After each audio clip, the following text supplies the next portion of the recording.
नहीं ऐसा नहीं होगा, कभी ऐसा नहीं होगा, कभी ईमान का कुरान का सौदा नहीं होगा।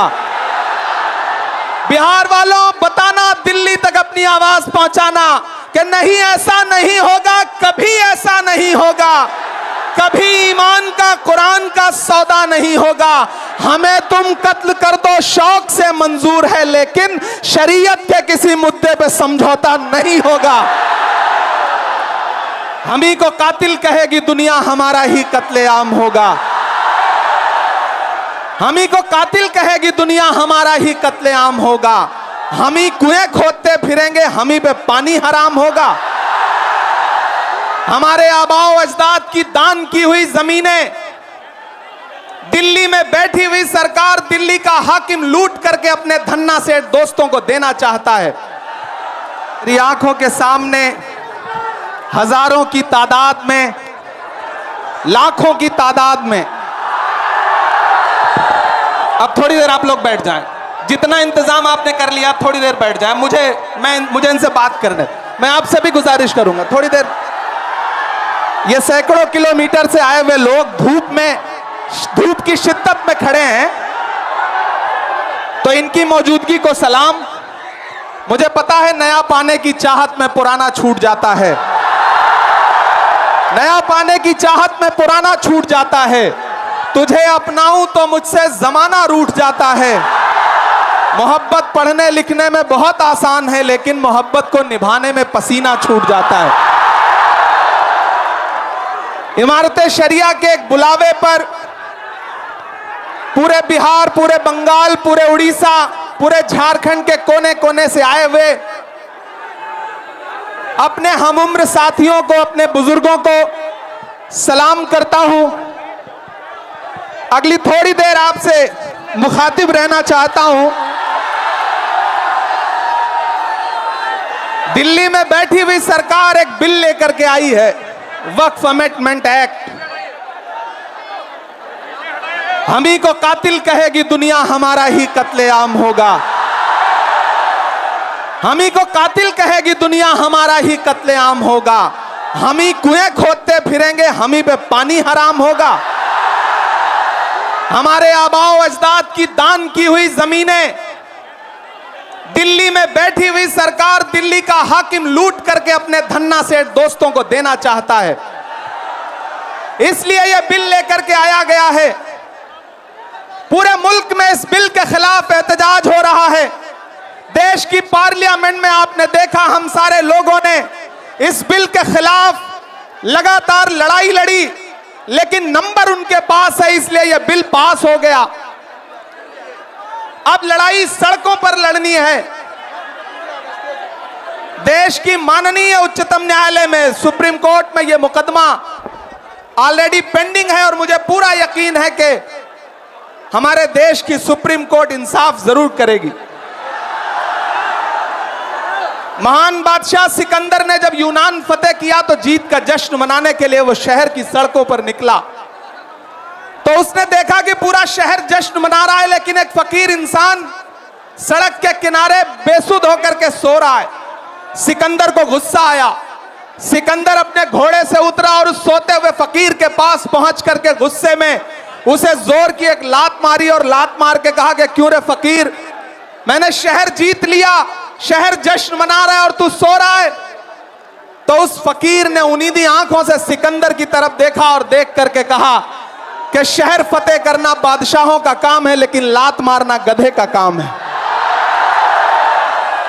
पिछले 11 साल में इस सरकार ने आवाम को सिर्फ और सिर्फ लात मारने का काम किया है, और अब यह बिल लेकर के आए हैं, और उन्हें लगता है कि आप खामोशी के साथ उनके हर जुल्म सितम को बर्दाश्त कर लेंगे। हमें पता है नहीं करेंगे, नहीं करेंगे ना, नहीं करेंगे ना। आपकी यहां मौजूदगी इस बात की गवाह है। मुझे पता है धूप बहुत ज्यादा है, इसलिए हजारों की तादाद में लोग दरख्तों के नीचे किनारे बैठे हुए हैं, वो बीच में नहीं आए, लेकिन फिर भी आज पूरा पटना, पूरा बिहार जाम हो चुका है। लोग लाखों की तादाद में घर से निकल करके आए हैं। मैं सलाम करता हूं आपकी जिंदा दिली को, आपकी मोहब्बत को। फैसल रहमानी साहब के उनको भी सलाम कर रहा हूं। ये जो नई नस्ल है ये पानी की तरह बह रही है, मैं इस नई नस्ल के बहने को भी सलाम करता हूं। बहुत तकरीर नहीं करनी है, बस इतना कहना है कि नहीं, ऐसा नहीं होगा, कभी ऐसा नहीं होगा, कभी ईमान का कुरान का सौदा नहीं होगा। बिहार वालों, बताना, दिल्ली तक अपनी आवाज पहुंचाना कि नहीं, ऐसा नहीं होगा, कभी ऐसा नहीं होगा, कभी ईमान का कुरान का सौदा नहीं होगा। हमें तुम कत्ल कर दो, शौक से मंजूर है, लेकिन शरीयत के किसी मुद्दे पे समझौता नहीं होगा। एक आखिरी बात आपसे कह रहा हूं साथियों, आप एक चीज जहन में बिठा के रखना कि अगर यह बिल लोकसभा में आया और इसकी हिमायत में अगर 250 से ज्यादा वोट पड़े, 288 वोट पड़े, तो इस बिल की मुखालफत में लोकसभा में 232 वोट पड़े। लोकसभा में मुसलमान सांसद सिर्फ 24 हैं, तो 200 से ज्यादा इस देश के हिंदू भाई, दलित भाई, सिख भाई, ईसाई भाई जो मेंबर ऑफ पार्लियामेंट हैं, वो लोकसभा में रात के 3:30 बजे तक इस बिल के खिलाफ वोट कर रहे थे और आपसे कह रहे थे कि हम आपके साथ खड़े हैं। यह है इस मुल्क की गंगा जमुनी तहजीब। यह जो लहराता हुआ तिरंगा है, इस तिरंगे में जो आपका रंग है और जो उसके ऊपर अमन का रंग है, भाईचारे का रंग है, उसके ऊपर भी जो रंग है, ये तीनों रंग मिलकर कह रहे हैं कि यह मुल्क नरेंद्र मोदी जी की जागीर नहीं है, यह मुल्क हिंदुस्तान के हर इंसान का है, हर इंसान का है। और हम अपने आबाओ अजदाद की जमीनों को बचाने के लिए, खानकाहों को बचाने के लिए, इबादत गाहों को बचाने के लिए, कब्रिस्तानों को बचाने के लिए जो कुर्बानी जरूरी होगी वो कुर्बानी देंगे। हम सड़कों पर बैठेंगे। मैं सरकार से कहना चाहता हूं कि जमहूरियत अकड़ से नहीं चलती है जिल्ले इलाही, जमहूरियत इस किताब से चलती है।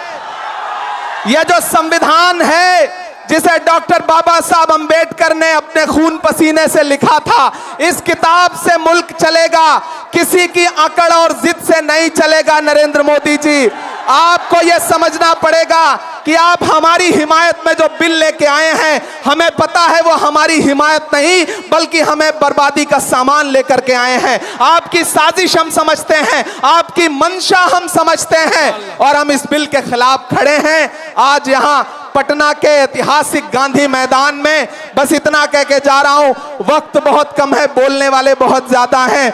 बस इतना कह के जा रहा हूं कि हम आतिशे सोजा में भी हक बात कहेंगे, कुंदन की तरह दहर में ताबिंदा रहेंगे। तारीख बताती है कि हर दौरे सितम में हम जिंदा थे, हम जिंदा हैं, हम जिंदा रहेंगे। आवाज दो, आवाज दो, आवाज दो। इधर से सदाएं नहीं आई हैं अभी। आवाज दो, आवाज दो, आवाज दो। अरे इंकलाब जिंदाबाद, इंकलाब, इंकलाब। बहुत शुक्रिया।